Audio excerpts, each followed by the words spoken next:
کے دفتر کا ایک کلرک سمجھ لیجیے آج کی اصطلاح میں،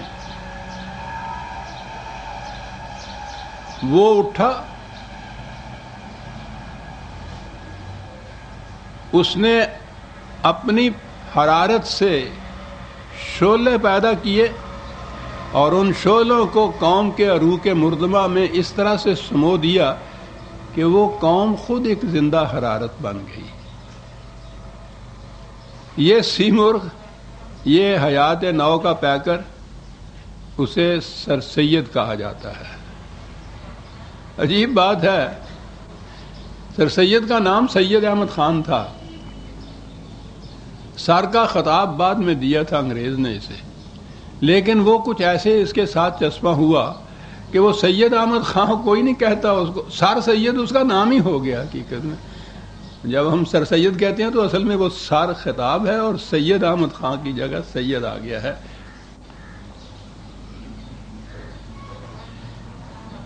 جو میں نے ابھی یہ کہا ہے نا کہ وہ لائل محمڈنز آف انڈیا کے مصنف نے اس زمانے کا نقشہ ان الفاظ میں کھینچا ہے تو وہ سر سید ہی کا تھا۔ انہوں نے ہی یہ پھر بعد میں کہا تھا کہ میں اس وقت ہرگز یہ نہیں سمجھتا تھا کہ قوم پھر پنپ سکے گی اور سر نو عزت پانے کے قابل ہو جائے گی۔ آپ یقین کیجئے کہ اس غم نے مجھے بڈھا کر دیا اور میرے بال سفید ہو گئے۔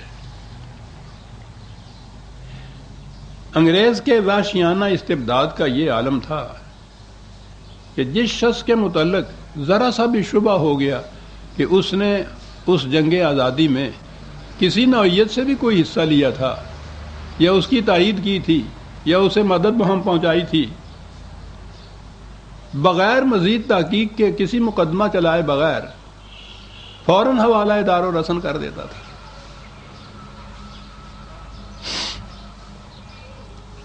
اس بے پناہ وحشیانہ مظالم کا نتیجہ تھا کہ قوم سہمی ہوئی، دبکی ہوئی بیٹھی تھی، ایک لفظ بھی انگریز کے خلاف کوئی نہیں اٹھا رہا تھا، اور وہ جسے تھوک کے بھاؤ سے کہتے ہیں اس قوم کے ابنائے قوم کو تحقیق کیے کرا جا رہا تھا۔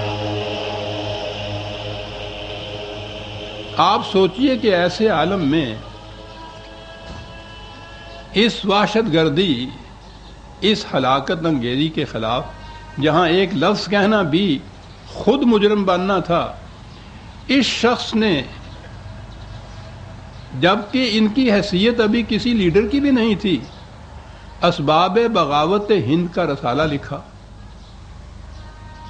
اور اس رسالے کی کیفیت یہ تھی کہ مسٹر بیڈن فارن سیکرٹری تھا اس زمانے کا، اس نے یہ کہا تھا اس رسالے کے متعلق کہ اس شخص نے نہایت باغیانہ مضمون لکھا ہے، اس سے حسب ضابطہ فوراً بات پرس کی جائے اور اگر کوئی معقول جواب نہ دے سکے تو سخت سزا دی جائے۔ لیکن وہ رسالہ اپنا کام کر گیا۔ انگلستان کا ایک اخبار تھا ہوم نیوز، اس نے اس پہ تبصرہ کرتے ہوئے لکھا تھا کہ سید احمد خان نے انتہائی دلیری سے اپنی رائے کا اظہار کیا ہے، اور یہ بات محتاج بیان نہیں کہ اس کی اس جرأت مندانہ رائے نے حکومت کے طبقے کو بے حد متاثر کیا ہے، اور اس ایک رسالے کا یہ اثر تھا کہ وہ ساری دارو گیر، وہ وحشیانہ مظالم، وہ ہلاکت انگیزیاں، وہ اس کے بعد ختم ہو گئیں۔ صداقت، جرأت، خلوص، دیانت، یہ چیزیں ساتھ ہوں تو پھر ایک فرد اور اس حیثیت کا وہ فرد اور اس کی ایک آواز انگلستان کے ایوانات تک جا کے پہنچی اور انگریز کی پالیسی کو بدل دیا اس نے۔ قوم اس سے تو بچ گئی، لیکن انگریز کے ہاتھ میں اس کے علاوہ ایک اور حربہ بھی تھا۔ اس جنگ آزادی سے پہلے پنجاب اور سندھ میں جہاد کے نام سے ایک تحریک اٹھی تھی جس کے قائد سید احمد بریلوی علیہ الرحمہ تھے۔ آپ نے سنا ہوگا ان کا نام اور شاہ اسماعیل شہید علیہ الرحمہ کا نام۔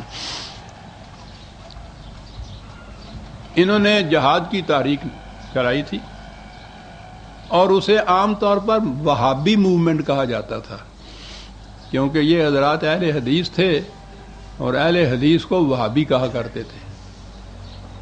تو وہابی موومنٹ انگریز کے اعصاب پہ اس قدر سوار تھی، جہاد کا ہوا اس قدر انہیں ڈراتا تھا کہ وہ بغاوت ہند کے عواقب میں اتنے مظالم اس نے نہیں کیے جتنے اس وہابی تحریک کے انجام میں یہ کیے۔ کوئی شہر، کوئی قریہ، کوئی بستی، کوئی سڑک ایسی نہیں تھی کہ جس پر درختوں میں ان وہابیوں کی لاشیں تڑپتی پھڑکتی نظر نہ آتی۔ جس کے متعلق کسی نے کہہ دیا کہ یہ وہابی ہے، وہیں پاس والے درخت کے ساتھ اس کو لٹکا دی۔ دہشت و سراسیمگی کا جو عالم ہو سکتا ہے آپ اندازہ لگا لیجیے اس میں۔ سر سید کا خون کھول رہا تھا۔ پھر سوچ لیجئے کہ کوئی جماعت نہیں، کوئی پارٹی نہیں، کوئی تحریک نہیں جس کا یہ قائد ہے، انفرادی حیثیت ہے، دفتر کا ملازم ہے، اور پوری انگریز کی قوم، انگریز کی حکومت یہاں سے وہاں تک وہ ایک موومنٹ کو چلا رہی ہے وہابیوں کے خلاف۔ اس کو بند کرنے کے لیے کیا کیا جائے؟ اس نے سوچا یہی کہ مثل خلیل اس آگ میں کودنا پڑے گا، اس کے سوا اس کا کوئی چارہ نہیں ہے۔ کتنی جرأت اور ہمت کی بات تھی۔ اس نے یہاں ہندوستان میں ہی، انگریز کے ایوان میں نہیں، انگلستان تک میں یہ نعرہ پہنچا دیا کہ اگر وہابی ہونا باغی ہے، بغاوت کے مترادف ہے، تو سب سے بڑا وہابی میں خود ہوں۔ کتنی بڑی جرأت تھی یہ سب۔ لیکن معلوم نہیں کہ اس فرد کے یقین کامل اور ایمان محکم میں کیا اثر تھا کہ انگریز ہاتھ نہیں ڈال سکا۔ نہ صرف یہ کہ اتنا ہی، اگر اتنا نہیں کرنا تھا کہ اس کا سر قلم کر دیتا تو وہ کالے پانی تو بھیج سکتا تھا۔ کتنے تھے ان میں سے بڑے بڑے ابنائے قوم ہمارے جن کو اس نے کالے پانی بھیجا تھا، اور کالے پانی میں جو صعوبات اور جو مشکلات کا سامنا کرنا پڑتا تھا اس کے تصور سے آج بھی رونگٹے کھڑے ہو جاتے ہیں۔ لیکن ایسا نہیں ہوا، اور وہابیوں کے خلاف جو انگریز کی دشمنی تھی وہ بھی اس سے ختم ہو گئی۔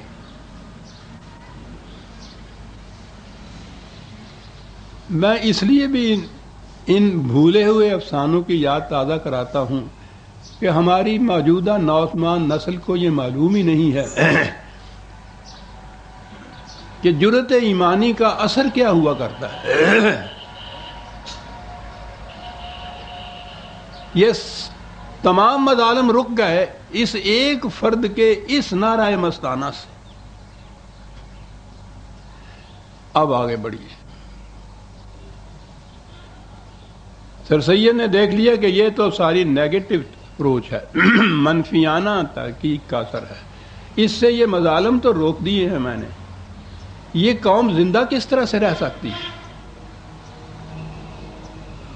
ہندو نے اس راز کو پا لیا تھا کہ انگریز نے اب یہاں حکومت کرنی ہے۔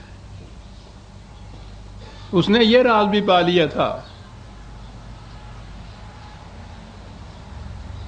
کہ دنیا بہت پھیلی ہوئی ہے، اس کے ساتھ روابط کا رکھنا بھی ضروری ہے۔